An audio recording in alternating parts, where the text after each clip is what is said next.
ओडिशा युववर्ग ପାଇଁ ଅସୀମ ସମ୍ଭାବନାର ରାଜ୍ୟ ହେବ। ଓଡ଼ିଶାର ଯୁବ ସମାଜ ପାଇଁ ଏକ ସୁବର୍ଣ୍ଣ ଯୁଗ ଆସୁଛି।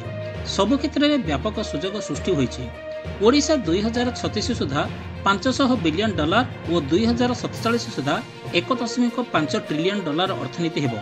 ଓଡ଼ିଶାର ଏହି ଲକ୍ଷ୍ୟ ହାସଲରେ ଯୁବଶକ୍ତି ହିଁ ମୁଖ୍ୟ ଭୂମିକା ଗ୍ରହଣ କରିବେ ବୋଲି ମୁଖ୍ୟମନ୍ତ୍ରୀ ଶ୍ରୀ ମୋହନ ଚରଣ ମାଝୀ ଆଜି ଗଞ୍ଜାମ ଜିଲ୍ଲା ଆସ୍କାଠାରେ ଆୟୋଜିତ ରାଜ୍ୟସ୍ତରୀୟ ଯୁବଶକ୍ତି ସମାବେଶରେ କହିଛନ୍ତି। ଗଞ୍ଜାମବାସୀଙ୍କୁ ଉଦ୍ବୋଧନ ଦେଇ ମୁଖ୍ୟମନ୍ତ୍ରୀ କହିଥିଲେ ଯେ ଗଞ୍ଜାମ ଜିଲ୍ଲାର ପ୍ରତ୍ୟେକ କୋଣ ଅନୁକୋଣରେ ଭରି ରହିଛି କଳା, ସଙ୍ଗୀତ, ନୃତ୍ୟ ଓ ଗୀତର ସମ୍ଭାର। କେବଳ କଳା ନୈପୁଣ୍ୟ ନୁହେଁ, ରାଜନୀତିରେ ମଧ୍ୟ ପାରଙ୍ଗମ ଗଞ୍ଜାମବାସୀ। ଗଞ୍ଜାମରେ ଗଞ୍ଜାମବାସୀ ଡବଲ ନୁହେଁ, ଟ୍ରିପଲ ଇଞ୍ଜିନ ସରକାର ଗଠନ କରିଛନ୍ତି।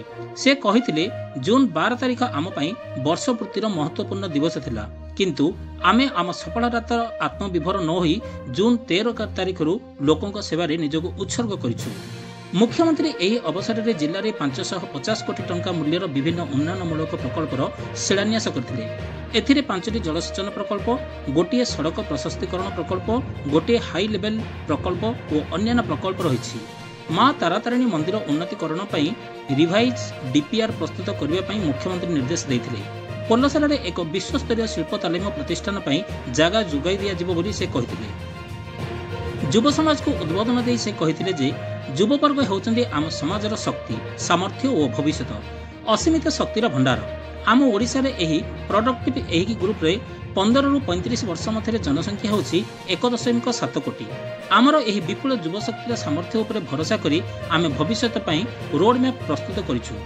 ଗୁଣାତ୍ମକ ଶିକ୍ଷା ବ୍ୟବସ୍ଥା ପାଇଁ ଜାତୀୟ ଶିକ୍ଷାନୀତି ଲାଗୁ କରିଛୁ।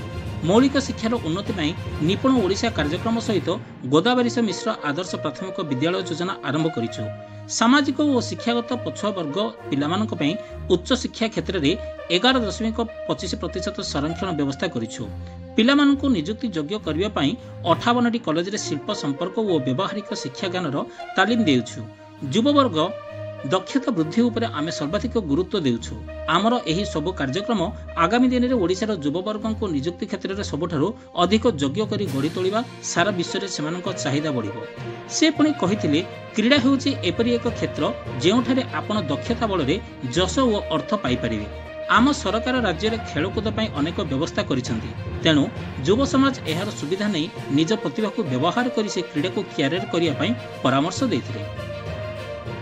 ରାଜ୍ୟର ଶିଳ୍ପାୟନ ଉପରେ ଆଲୋକପାତ କରି ସେ କହିଥିଲେ, ଉତ୍କର୍ଷ ଓଡ଼ିଶା କାର୍ଯ୍ୟକ୍ରମରେ 17 ଲକ୍ଷ କୋଟି ଟଙ୍କାର ପୁଞ୍ଜିନିବେଶ ସହିତ 13 ଲକ୍ଷ ନିଯୁକ୍ତି ସୁଯୋଗ ସୃଷ୍ଟି କରିଛନ୍ତି। ପ୍ରସ୍ତାବଗୁଡ଼ିକ କାର୍ଯ୍ୟକାରୀ କରିବା ପାଇଁ ଆମେ ଗୋଟିଏ ବି ମୁହୂର୍ତ୍ତ ନଷ୍ଟ କରିନାହିଁ। ମାତ୍ର 150 ଦିନ ମଧ୍ୟରେ 1,80,000 କୋଟି ଟଙ୍କାର ପ୍ରକଳ୍ପ ଆରମ୍ଭ କରିଛୁ। ଏହା ମଧ୍ୟରେ 1.10 ଲକ୍ଷ ନିଯୁକ୍ତି ମିଳିବା ନିଶ୍ଚିତ ହୋଇଛି। ଏକ ବର୍ଷ ମଧ୍ୟରେ 28,346 ସରକାରୀ ନିଯୁକ୍ତି ଦେଇଛୁ। ଯୁବବର୍ଗଙ୍କ ପାଇଁ ଆମେ କୌଣସି ସୁଯୋଗ ହାତଛଡ଼ା କରିବୁ ନାହିଁ। ଯୁବବର୍ଗଙ୍କୁ ଉତ୍ସାହିତ କରି ସେ କହିଥିଲେ, ଆପଣମାନେ ନିଜ ନିଜର ପ୍ରତିଭାକୁ ଜାଣନ୍ତୁ ଏବଂ ତାର ବିକାଶ ପାଇଁ କାମ କରନ୍ତୁ। ନିଜର ଚିନ୍ତାଧାରାକୁ ବିଶ୍ୱସ୍ତରୀୟ କରନ୍ତୁ। ସବୁବେଳେ ଭାବନ୍ତୁ ଯେ ମଷ୍ଟ ବି ଦ ବେଷ୍ଟ। ତାହେଲେ ଆପଣ ସବୁ କରିପାରିବେ। ଆପଣ ନିଜେ ସଫଳ ହେବେ ଏବଂ ଆପଣଙ୍କ ଯୋଗୁଁ ସାରା ଓଡ଼ିଶା ସଫଳ ହେବ। 1.5 କୋଟିରୁ ଅଧିକ ଯୁବବର୍ଗ ଯେତେବେଳେ ସଫଳ ହେବେ, ସେତେବେଳେ ଓଡ଼ିଶା ଦେଶର ଶ୍ରେଷ୍ଠ ରାଜ୍ୟ ଭାବେ ବିକଶିତ ଭାରତର ଗ୍ରୋଥ ଇଞ୍ଜିନ୍ ହେବ। କାର୍ଯ୍ୟକ୍ରମରେ ମୁଖ୍ୟମନ୍ତ୍ରୀ ଗଞ୍ଜାମ ଜିଲ୍ଲାର ବରପୁତ୍ରମାନଙ୍କ ସହିତ ମହାନ ଜନନେତା ଶ୍ୟାମାପ୍ରସାଦ ମୁଖାର୍ଜୀଙ୍କୁ ଶ୍ରଦ୍ଧାଞ୍ଜଳି ଅର୍ପଣ କରିଥିଲେ। କ୍ରୀଡ଼ା ଓ ଯୁବସେବା ବିଭାଗ ପକ୍ଷରୁ ପ୍ରକାଶିତ ପୁସ୍ତିକା ତୃଣମୂଳରୁ ଶୀର୍ଷ ସୋପାନ ଉନ୍ମୋଚନ କରିଥିଲେ। କାର୍ଯ୍ୟକ୍ରମରେ ଇସ୍ପାତ ଓ ଖଣି ମନ୍ତ୍ରୀ ଶ୍ରୀ ବିଭୂତି ଭୂଷଣ ଜେନା, କ୍ରୀଡ଼ା ଓ ଯୁବସେବା ମନ୍ତ୍ରୀ ଶ୍ରୀ ସୂର୍ଯ୍ୟବଂଶୀ ସୁରଜ, ମତ୍ସ୍ୟ ଓ ପ୍ରାଣୀ ସମ୍ପଦ ବିକାଶ ମନ୍ତ୍ରୀ ଶ୍ରୀ ଗୋକୁଳାନନ୍ଦ ମଲ୍ଲିକ, ବ୍ରହ୍ମପୁର ସାଂସଦ ଶ୍ରୀ ପ୍ରଦୀପ କୁମାର ପାଣିଗ୍ରାହୀ, କନ୍ଧମାଳ ସାଂସଦ ଶ୍ରୀ ସୁକାନ୍ତ କୁମାର ପାଣିଗ୍ରାହୀ, ଭଞ୍ଜନଗର, କବିସୂର୍ଯ୍ୟନଗର, ବ୍ରହ୍ମପୁର, ଛତ୍ରପୁର, ଖଲିକୋଟ, ଦିଗପହଣ୍ଡି, ଚିକିଟି ଓ ସୋରଡ଼ାର ବିଧାୟକ ଏବଂ କ୍ରୀଡ଼ା ଓ ଯୁବସେବା ବିଭାଗର ମୁଖ୍ୟ ସଚିବ ଗଞ୍ଜାମ ଜିଲ୍ଲାପାଳ ଦିବ୍ୟଜ୍ୟୋତି ପରିଡ଼ା ଉପସ୍ଥିତ ଥିଲେ। କାର୍ଯ୍ୟକ୍ରମରେ ଆସ୍କା ସାଂସଦ ଶ୍ରୀମତୀ ଅନିତା ସୁବ୍ରତସିନୀ ସ୍ୱାଗତ ଭାଷଣ ଦେଇଥିଲେ ଓ ବିଧାୟକ ଆସ୍କା ଶ୍ରୀ ସରୋଜ କୁମାର ପାଢ଼ୀ ଧନ୍ୟବାଦ ଅର୍ପଣ କରିଥିଲେ। Bureau report.